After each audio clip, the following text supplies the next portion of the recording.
नहमदुहु व नसल्ली अला रसूलिहिल करीम। मुअज़्ज़िज़ सामिईन व नाज़रीन, अस्सलामु अलैकुम व रहमतुल्लाहि व बरकातुहू। दोस्तों, पहले मैं अपनी वीडियोज़ में जादू और जिन्नात की अलामात के ऊपर मुफस्सल आपको ब्रीफ़ कर चुका हूँ कि जादू की अलामात क्या हैं और जिन्नात की अलामात क्या हैं। तो बाज़ दोस्तों ने कहा कि आप इस बारे इन्फॉर्म करें कि जादू या जिन्नात का हम टेस्ट कैसे करें, आया हमें कैसे पता चलेगा कि हमारे ऊपर जादू है या जिन्नात है। तो वैसे तो ये काम जो है किसी जो है बेहतरीन अमलियात का फ़न जानने वाले से ही हासिल किया जा सकता है और उससे ही अपनी रहनुमाई ली जा सकती है और उसी से अपनी तशख़ीस कराई जा सकती है। लेकिन एक अमूमी तशख़ीस है, ये आम तौर पर हर बंदा ही कर सकता है, इसलिए मैंने आपके जो है आपको बताना चाहता हूँ। वो तशख़ीस क्या है, वो आसान सी तशख़ीस है। मैं आज की इस वीडियो के अंदर आपको सिर्फ तशख़ीस नहीं बताऊंगा, उसके लेबॉरेटरी टेस्ट नहीं बताऊंगा, बल्कि उस तशख़ीस के साथ साथ उसका इलाज भी बताऊंगा।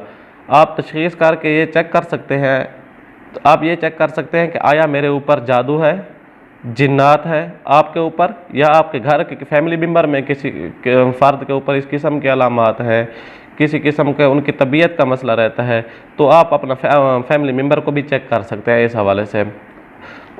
और फिर उसके बाद है इलाज। वो इलाज का तरीक़ाकार मैं आपको बताऊंगा।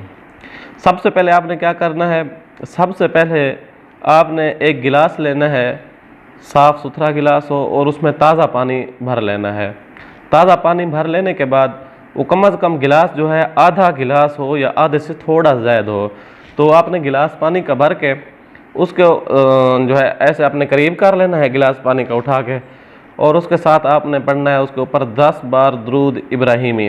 अल्लाहुम्मा सल्ली अला मुहम्मदिन व अला आलि मुहम्मदिन कमा सल्लैता अला इब्राहीम व अला आलि इब्राहीम इन्नका हमीदुम मजीद। अल्लाहुम्मा बारिक अला मुहम्मदिन व अला आलि मुहम्मदिन कमा बारकता अला इब्राहीम व अला आलि इब्राहीम इन्नका हमीदुम मजीद। आपने 10 बार ये दुरूद शरीफ पढ़ना है।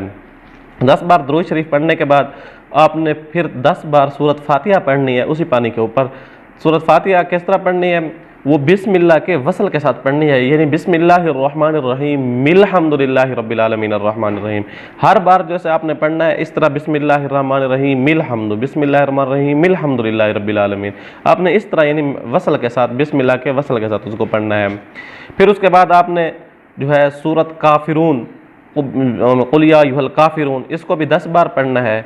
फिर इसके बाद आपने सूरत इखलास कुल हुवल्लाहु अहद, इसको भी 10 बार पढ़ना है। फिर आपने कुल औज़ु बिरब्बिल फलक, इस सूरत को भी आपने 10 बार पढ़ना है। फिर इसके बाद कुल औज़ु बिरब्बिन नास, यानी ये चारों कुल जो है इनको 10-10 बार पढ़ना है। आप इसको 10 बार जब पढ़ लेंगे उसके बाद फिर आपने 10 बार आयतुल कुर्सी पढ़नी है। 10 बार आयतुल कुर्सी पढ़ लेने के बाद आपने जैसे जैसे गिलास पकड़ा हुआ होगा उसके ऊपर आपने फूंक मार देनी है गिलास के ऊपर। जो ही पानी के गिलास के ऊपर फूंक मारेंगे तो फिर आप ये गिलास जो है मरीज़ को दें। मरीज़ जो ही वो अब जब ये गिलास पानी का घूंट पिएगा उसको 3 हालतों में से एक हालत जो है उसके सामने आएगी। या तो वो पानी इतना तुर्श होगा, कड़वा होगा, खट्टा होगा, जैसे लीमू जो होते हैं, या खारा किस्म का पानी होगा, तुर्श होगा, बहरहाल उससे उसको तबीयत के मुवाफिक नहीं आएगा, वो पिएगा नहीं। खट्टा खट्टा कड़वा कड़वा जो है पानी महसूस होगा, तो वो जो है पीने वाला खुद ही बता दे। या फिर उसको पानी मीठा महसूस होगा, या फिर यह है पानी अपनी हालत पर होगा। तो यहाँ एक बात का जो है जहन नशीन कर लीजिए कि ये इस पानी पिलाने, दमशुदा पानी पिलाने से पहले उस मरीज़ को आपने एक सादा पानी, आम बग़ैर दमशुदा पानी पिलाना है। जो ही वो पानी पिएगा तो उसके मुंह के ज़ायक़े का पता चल जाएगा। बाज़ दफ़ा ऐसे होता है बुखार होता है बंदे को और उसका मुंह का ज़ायक़ा वैसे ही कड़वा होता है, जो चीज़ खाए उसको कड़वी कड़वी महसूस होती है। तो ऐसी सूरत में ये अमल नहीं करना, बल्कि उसका मुंह का ज़ायक़ा पहले चेक कर लेना है। आम पानी के साथ ताज़ा पानी आपने भर लेना है, उसके साथ जो ही उसको पिलाओगे उसको कहो कि इसका पानी चेक करे। जब ताज़ा पानी पिएगा उसको जब आम पानी की तरह पानी लगेगा तब ये अमल आपने करना है। तो पहले आपने उसका मुंह का ज़ायक़ा सादे पानी से चेक करना है, फिर उसके बाद ये दमशुदा पानी जो है आपने पिलाना है। जब भी आप दमशुदा पानी पिलाएंगे तो 3 हालतों में से एक हालत होगी, या वो तुर्श होगा पानी, या मीठा होगा, या पानी अपनी बदस्तूर अपनी हालत पर ही होगा। अगर हो पानी खट्टा, तुर्श हो पानी, तो समझ लो कि उसके ऊपर जिन्नात का असर है, जिन्नात और शयातीन का असर है। और या फिर पानी होगा मीठा, अगर पानी उसको मीठा महसूस हो, जैसे ग्लूकोज का पानी होता है या इस तरह हल्का हल्का मीठा या मीठा पानी महसूस हो, तो समझ लीजिएगा इसके ऊपर सहर का असर है, जादू का असर है, तावीज़ात का असर है। तो उसके इलाज के लिए उसके बाद तीसरी हालत जो है वो होगी ये कि पानी बदस्तूर अपनी हालत पर, जैसे अमूमन पानी पहले होता है वही पानी था, अगर ऐसी हालत है, तीसरी हालत यानी उसको ना कड़वा है ना मीठा है, अपनी हालत पर है, तो फिर उसको मरीज़ को जिस्मानी मर्ज होगी, जिस्मानी फिर मेडिकली मसला है और उसकी मेडिकली ही ट्रीटमेंट करानी चाहिए, ना कि उसको आमलों के पास। हाँ, बरकत के तौर पर खुद ही उसके ऊपर जो है कुरान मजीद को जो है वो कलाम पढ़ के फूंक मार सकते हैं, लेकिन मुस्तकिल तौर पे आमलों के पास उसको ले जाने की कोई ज़रूरत नहीं है। अब आते हैं उसके इलाज की तरफ। अब मैं दो इलाज आपको बताता हूँ। पहला इलाज ये है, आपने फिर एक गिलास पानी का भर लेना है और मुंह के करीब कर लेना है। एक कोशिश करें कि ये जो है मरीज़ खुद ही अमल करे। अगर ये मरीज़ खुद ही अमल करेगा तो इसका फ़ायदा बहुत जल्द होगा, नहीं तो उसके अकरबा में से कोई करे। बेहतर ये है, बल्कि बहुत बेहतर ये है कि वो खुद ही करे मरीज़। उसका तरीक़ाकार बहुत अजीब है। मुंह के करीब पानी भर लेना है, उसके ऊपर पहले दुरूद शरीफ पढ़ लेना है, फिर उसके बाद आयतुल कुर्सी पढ़ लेनी है, मुंह के करीब ही करके। आयतुल कुर्सी, अल्लाहु ला इलाहा इल्ला हुवल हय्युल क़य्यूम ला ताख़ुज़ुहु सिनतुन वला नौम लहू मा फ़िस समावाति व मा फ़िल अर्ज़ मन ज़ल्लज़ी यशफ़अु इंदहु इल्ला बिइज़्निहि यअलमु मा बैना अयदीहिम व मा ख़ल्फ़हुम व ला युहीतूना बिशयइन मिन इल्मिहि इल्ला बिमा शाअ वसिअ कुर्सिय्युहु समावाति वल अर्ज़ व ला यऊदुहु हिफ़्ज़ुहुमा व हुवल अलिय्युल अज़ीम। ये आपने आयतुल कुर्सी पढ़ लेनी है। और आयतुल कुर्सी के पढ़ लेने के बाद सूरत यूनुस की गालिबन आयत नंबर 81 है, वो आयत आपने इस तरह पढ़नी है। वो आयत है मा जिअतुम बिस्सिहर, मा जिअतुम बिस्सिहर। यूँ आयत जब शुरू करनी है, इसका जो अगला टुकड़ा है इन्नल्लाह सयुब्तिलुहु, आपने इसको 7 बार पढ़ना है, या बेहतर यह है कि आप इसको 21 बार पढ़ें, नहीं तो कम तादाद इसकी 7 बार ही है। आपने यूँ पढ़ना है मा जिअतुम बिस्सिहर इन्नल्लाह सयुब्तिलुहु इन्नल्लाह सयुब्तिलुहु इन्नल्लाह सयुब्तिलुहु इन्नल्लाह सयुब्तिलुहु इन्नल्लाह सयुब्तिलुहु इन्नल्लाह सयुब्तिलुहु इन्नल्लाह सयुब्तिलुहु। ये मैंने 7 बार पढ़ लिया है, आप इसको 21 बार भी पढ़ सकते हैं।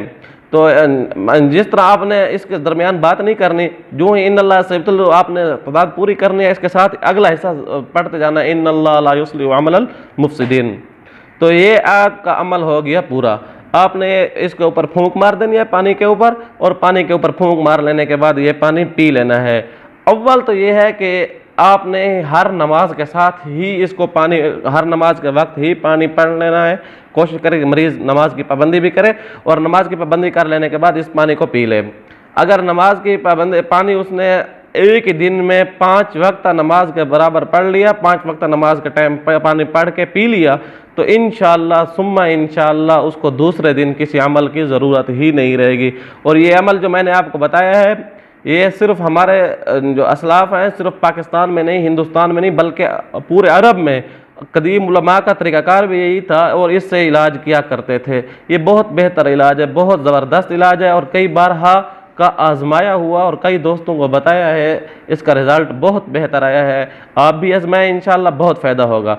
और दूसरा अमल मैं आपको देने चला हूँ, ये है खसूसन, ये जो अमल मैंने अभी पहले बताया है, ये तो था जिन्नात जादू दोनों के इलाज के लिए, यानी जिस्म में किसी किस्म का कोई इस किस्म का शैतानी असरात हैं तो उसके पीने से असरात जो हैं ज़ैल हो जाते हैं। लेकिन अब का जो मैं अमल बताने चला हूँ, ये खालिसतन जादू के इलाज के लिए है, लेकिन इसके साथ साथ जिन्नात के इलाज के लिए भी अगर इस अमल को किया जाए तो 80% जो है 80% उसके नतीजे भी अच्छे आते हैं। तो आप इस अमल को यूँ करना है। इसका एक और फ़ायदा ये है कि ये सिर्फ जादू के तोड़ के लिए नहीं है, बल्कि जादूगर जिसने जादू किया है आपके ऊपर, उसके मुंह के ऊपर भी एक लोहे का हथौड़ा मारने के मुतरादिफ है। बहुत बेहतरीन अमल है। वो आपने करना क्या है, तुलुए आफ्ताब के वक्त आपने जो है 100 बार अव्वल आखिर दुरूद इब्राहिमी पहले पढ़ लेना है, फिर 100 बार आपने अव्वल दुरूद इब्राहिमी जो है उसकी तादाद याद रखिए 3 बार होनी चाहिए कम अज़ कम, या 5 बार हो, या 7 बार हो, या 11 बार हो। तो वो दुरूद इब्राहिमी पढ़ लेने के बाद 100 बार आपने सूरत फलक पढ़नी है, यानी आखिरी सूरत से पहले वाली सूरत जो है, कुल औज़ु बिरब्बिल फलक मिन शर्रि मा खलक व मिन शर्रि गासिकिन इज़ा वक़ब व मिन शर्रि नफ़्फ़ासाति फ़िल उक़द व मिन शर्रि हासिदिन इज़ा हसद। आपने 100 बार इस सूरत को पढ़ना है और 100 बार फिर सूरतुन नास को पढ़ना है, कुल औज़ु बिरब्बिन नास मालिकिन नास। इस सूरत को भी 100 बार पढ़ें इंशाअल्लाह सुम्मा इंशाअल्लाह। और फिर आखिर में 3 बार दुरूद शरीफ पढ़ लेने के बाद ये अमल आप 7 रोज़ करें। बेहतर से बेहतर यह है कि 7 रोज़ करें, कम से कम की तादाद ये है। नहीं तो आप अगर 41 दिन करें तो उस आमिल जिसने अमल आपके ऊपर किया है उसका अमल हमेशा हमेशा के लिए उसके पास अमल ही ख़त्म हो जाएगा इंशाअल्लाह, और उसको सही इसकी सज़ा मिलेगी।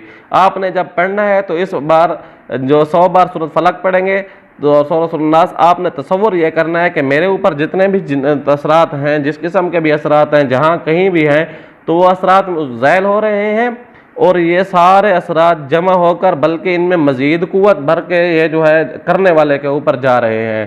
तो वो इंशाअल्लाह सुम्मा इंशाअल्लाह उस करने वाले का भी जो है सही करके उसका भी जो सज़ा के तौर पे उसको भी ये अमल बहुत ही अजीब लगेगा। तो दोस्तों आज की वीडियो में मैंने आपको बता दिया ये अमल। अव्वल जिन्नात जादू को चेक किया कैसे किया जाता है, ये अमूमी तरीका है जो आम अवाम उन्नास भी कर सकती है। इसके लिए आमिल होना ज़रूरी नहीं है, आम लोग भी कर सकते हैं, आप लोग कर सकते हैं। एक तो ये है कि आप चेक कर सकते हैं जिन्नात है, जादू है या जो है मेडिकली मसला है। फिर उसके बाद मैंने दोनों का इलाज तरीका का इलाज भी बता दिया। कोई उम्मीद है कि आपको ये वीडियो बहुत अच्छी लगी होगी। वमा अलैना इल्लल बलागुल मुबीन।